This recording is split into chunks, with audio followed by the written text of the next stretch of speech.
অবনতিশীল আইনশৃঙ্খলা পরিস্থিতির দ্রুত উন্নয়ন এবং সংস্কারের মধ্য দিয়ে গণতান্ত্রিক রাষ্ট্র বিনির্মাণের দাবিতে মানববন্ধন করছে সুশাসনের জন্য নাগরিক। বিস্তারিত জানাতে চাঁপাইনবাবগঞ্জ ও নোয়াখালী থেকে যুক্ত হচ্ছেন আমাদের সহকর্মী তারেক রহমান ও মাওলা সুজন। প্রথমে চলে যাচ্ছি চাঁপাইনবাবগঞ্জে। তারেক, মানববন্ধনে সুজন কি বলছেন জানাবেন বিস্তারিত।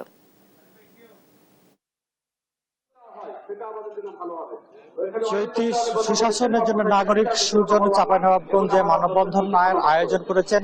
তাদের যে দাবিটি হচ্ছে সারা দেশে আইন শৃঙ্খলা পরিস্থিতির অবনতি এবং দ্রুত সংস্কার পূর্বক একটি রাষ্ট্র অবকাঠামো নির্মাণ পূর্বক এই দাবিটি তারা কিন্তু তুলেছে। সকাল 11টায় মানববন্ধন শুরু হয়েছে জেলা প্রশাসকের কার্যালয় চত্বরে। এই মানববন্ধনে কিন্তু চাঁপাইনবাবগঞ্জের যে সদর উপজেলা এবং অন্যান্য যে উপজেলা কমিটিগুলো আছে সেই উপজেলা কমিটির নেতৃবৃন্দরা কিন্তু এসেছে। তারা কিন্তু সকাল থেকে বক্তব্য রাখছে। তারা তাদের বিভিন্ন দাবি দাওয়াগুলো তারা তাদের বক্তব্যের মাধ্যমে তুলে ধরেছে। তারা এছাড়া বক্তব্যে তারা জানাতে চাচ্ছেন যে সারা দেশে যে আইন শৃঙ্খলা পরিস্থিতির একেবারে অবনতি হয়েছে, চুরি ডাকাতি খুন সন্ত্রাসী ধর্ষণের মতো ঘটনা সংঘটিত হচ্ছে, এ থেকে দ্রুত যেন সংস্কার করা হয় এবং রাষ্ট্র যেন কঠোর ব্যবস্থা গ্রহণ করে সে বিষয়টি তারা জোর দাবি জানিয়েছেন। আমরা একটু কথা বলতে চাই সুশাসনের জন্য নাগরিক সুজন চাঁপাইনবাবগঞ্জ জেলা শাখার সভাপতি আসলাম কবিরের সাথে। জি, আপনি একটু বলবেন আমাদেরকে আজকের মানববন্ধনের উপলক্ষ কি আপনাদের? ধন্যবাদ আপনাকে। সারা দেশে যে আইন শৃঙ্খলার পরিস্থিতির অবনতি ঘটেছে, ছিনতাই ধর্ষণ রাহাজানি যে শুরু হয়েছে, এটার প্রতিবাদে আজকে আমরা এই মানববন্ধন এবং পাশাপাশি যে সরকার যে একটা 6টি সংস্কার কমিশন তৈরি করেছে, এই কমিশনের রিপোর্টের মাধ্যমে একটা যেন গণতন্ত্র প্রতিষ্ঠিত হয়, সেটার দাবিতে আমরা আজকে এই মানববন্ধন করছি। আপনাদের কি বার্তা থাকবে চাঁপাইনবাবগঞ্জ থেকে? আসলে আমাদের চাঁপাইনবাবগঞ্জ তো এটা আজকে গোটা বাংলাদেশেই সুজনের একসাথে কর্মসূচি চলছে। আমরা একসাথেই কর্মসূচি পালন করছি। স্থানীয়ভাবে আমাদের এখানের যে সমস্যাগুলো আছে, আইন শৃঙ্খলা পরিস্থিতি থেকে শুরু করে নাগরিকদের যে অধিকার, সেগুলো নিয়ে আমরা কাজ করছি। এইগুলো নিয়ে আমরা আজকে দাবি জানাবো। ধন্যবাদ। যে আমরা একজন চিকিৎসককে দেখতে পাচ্ছি, আপনি একটু বলবেন এই যে সারা দেশে খুন সন্ত্রাসী কার্যক্রম কিন্তু অব্যাহত রয়েছে, সেক্ষেত্রে আপনারা কি বলবেন? আমরা অত্যন্ত দুঃখের সাথে জানাচ্ছি যে ফ্যাসিবাদী সরকার যাওয়ার পরে বর্তমানে যে আইন শৃঙ্খলার যে পরিস্থিতির অবনতি ঘটেছে, এটা আমরা কামনা করি নাই। আজকে দেখা যাচ্ছে প্রকাশ্যে অস্ত্র নিয়ে কেউ মাস্তানরা ঘুরে বেড়াচ্ছে, চাঁদাবাজি চলতেছে, দখলবাজি চলতেছে, বাস স্ট্যান্ড টেম্পো স্ট্যান্ড দখলবাজি চলতেছে।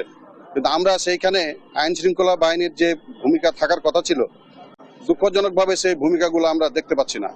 আজকে এই আইন শৃঙ্খলা পরিস্থিতির যে অবনতি ঘটেছে, সেখান থেকে উত্তরণের জন্যই আমরা আজকে সুজনের ব্যানারে এখানে দাঁড়াইছি। সাথে সাথে সরকারের কাছে আমরা জোর দাবি জানাচ্ছি যে সরকার যে 6টি সংস্কার কমিশন করেছে, সংস্কার কমিশনের প্রস্তাবগুলো জনসম্মুখে নিয়ে এসে সেগুলো বাস্তবায়ন করে রাষ্ট্রের যে ক্ষতিগ্রস্ত বা ধ্বংসপ্রাপ্ত যে প্রতিষ্ঠানগুলো ছিল, সেগুলোকে যেন কার্যকর বা কর্মক্ষম করে তোলে এবং দেশে একটি সুষ্ঠু নির্বাচনের মাধ্যমে যেন একটি গণতন্ত্র প্রতিষ্ঠিত হয়, সেটা আমরা কামনা করতেছি। ধন্যবাদ। জি চৈতি, আপনি শুনছিলেন কে চাঁপাইনবাবগঞ্জের সুশাসনের জন্য নাগরিক সুজনের যারা নেতৃবৃন্দ আছে তাদের আমরা বক্তব্য শুনছিলাম। আমরা এবারে একটু যেতে চাই নোয়াখালীতে। নোয়াখালীতে আমাদের জন্য অপেক্ষা করছেন সুমন। যে সুমন, আপনি জানাবেন নোয়াখালীর পরিস্থিতি কি? তারেক, আপনি বলছিলেন চাঁপাইনবাবগঞ্জের কথা। আমি যদি আপনার মতো বলতে চাই যে সারা দেশের কেন্দ্রীয় কমিটির প্রোগ্রামের অংশ হিসাবে আজকে নোয়াখালীতে সুজনের উদ্যোগে মানববন্ধন অনুষ্ঠিত হচ্ছে বিভিন্ন দাবিতে। তা আপনি নিশ্চয়ই দেখতে পাচ্ছেন যে মানববন্ধনে যে বিভিন্ন শ্রেণী পেশার মানুষ, বিশেষ সংবাদকর্মী, গণমাধ্যম কর্মী সহ যে এনজিও কর্মী, উন্নয়ন কর্মী, মানবাধিকার কর্মী সহ সবাই অংশগ্রহণ করছে এই মানববন্ধনে। তা আপনাকে একটি অংশ দেখিয়ে রাখতে যে প্রথম থেকে যে বিভিন্ন শ্রেণী পেশার মানুষের অংশগ্রহণ এই মানববন্ধন কর্মসূচি একটি যে গণদাবিতে পরিণত হয়েছে। তারা সচেতন সংগঠিত সোচ্চার জনগোষ্ঠী গণতন্ত্র রক্ষা পাবো যে স্লোগানে অবনতিশীল আইন শৃঙ্খলা পরিস্থিতি উন্নয়ন এবং সংস্কারের মধ্য দিয়ে গণতান্ত্রিক রাষ্ট্র বিনির্মাণের দাবিতে মানববন্ধন তারা করছেন। তা আমি এখন এই বিষয়ে কথা বলবো সুজনের নোয়াখালী সভাপতি অ্যাডভোকেট মোল্লা হাবিবুর রসুল মামুনের কাছে। আমি তার কাছে জানতে চাইবো আপনারা কি কি দাবিতে মানববন্ধন করছেন এবং সরকারের কাছে আপনাদের কি দাবি রয়েছে। ধন্যবাদ।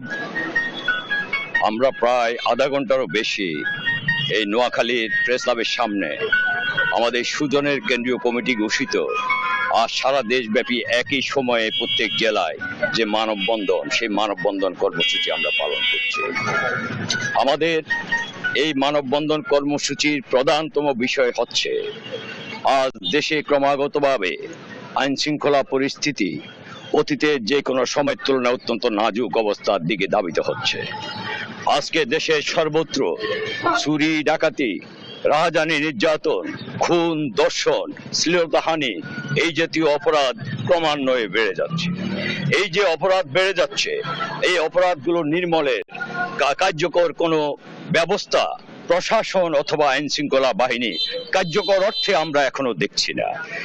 যার কারণে আমরা অবনতিশীল আইন শৃঙ্খলা পরিস্থিতির দ্রুত যেন উন্নতি সাধিত হয়, সেই লক্ষ্যে সারা দেশব্যাপী আমরা এই কর্মসূচি ঘোষণা করেছি।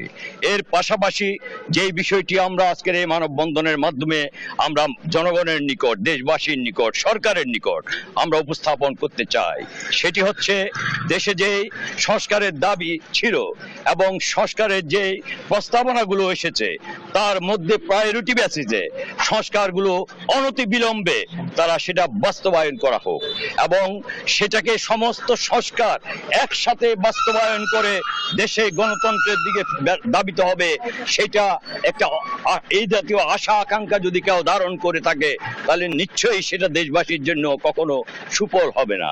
সুতরাং আমরা একদিকে সংস্কার বাস্তবায়ন চাই, অন্যদিকে গণতন্ত্র তার প্রাতিষ্ঠানিক রূপ পাক, দেশের রাজনীতি কলুষ মুক্ত হোক, গণতান্ত্রিকভাবে প্রত্যেকটি রাজনৈতিক দল পরিচালিত হোক, ক্ষমতায় যখন যেভাবে থাকবেন তারা যেন কোনো রাজনৈতিক দলকে আনুকূল্য প্রদর্শন না করেন, সেই বিষয়টি আমরা সর্বাগ্রে গুরুত্ব দিতে চাই।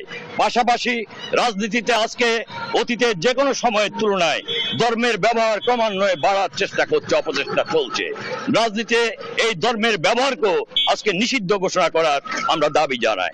ফলশ্রুতিতে সার্বিকভাবে আমরা আজকে সুজনের পক্ষ থেকে দেশের ক্রমবর্ধনশীল এই দাবিগুলোকে নিয়ে আমরা মানববন্ধন কর্মসূচি পালন করছি। ফলে আমরা যেইটুকু দাবি সর্বশেষ করতে চাই, আমরা চাই গণতন্ত্র তার প্রাতিষ্ঠানিক রূপ পাক, সরকার কোনো ব্যক্তি, গোষ্ঠী বা দলকে পক্ষপাতিত্ব না করুক, গণতন্ত্র তার নিজস্ব ধারায় অগ্রসর হোক, জনগণের জান মালের নিরাপত্তা নিশ্চিত করা হোক এবং দ্রব্যমূল্য, বিশেষ করে কাল থেকে যে রমজান চলছে সেই রমজানের ধন্যবাদ আপনাকে। আসলে তিনি যেমনটি বলতে চেয়েছেন যে অবিলম্বে যে গণতান্ত্রিক ধারা অব্যাহত রেখে যে আইন শৃঙ্খলা পরিস্থিতির যে অবনতি একটু উন্নতি করার জন্য তিনি সরকারের কাছে জোর দাবি জানিয়েছেন। এ হচ্ছে নোয়াখালী থেকে আমার কাছে সর্বশেষ চৈতি। সুজন, ধন্যবাদ আপনাকে। চাঁপাইনবাবগঞ্জ, নোয়াখালী থেকে যুক্ত ছিলেন আমাদের দুজন সহকর্মী।